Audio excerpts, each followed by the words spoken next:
তিজের special recipe আনারসা।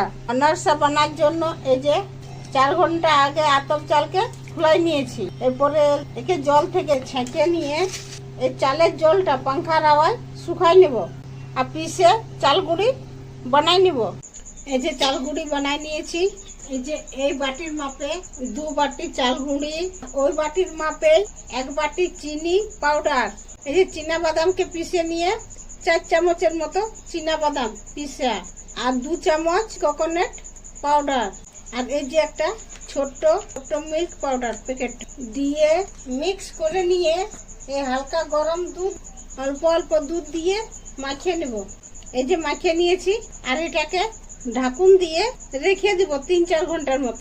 একজন আমায় comment করে বলেছেন খুব তরক্কি করো, কিন্তু আপনাদের দয়া ছাড়া আমি তরক্কি করতে পারবো না, কারণ ইউটিউবের ভগবান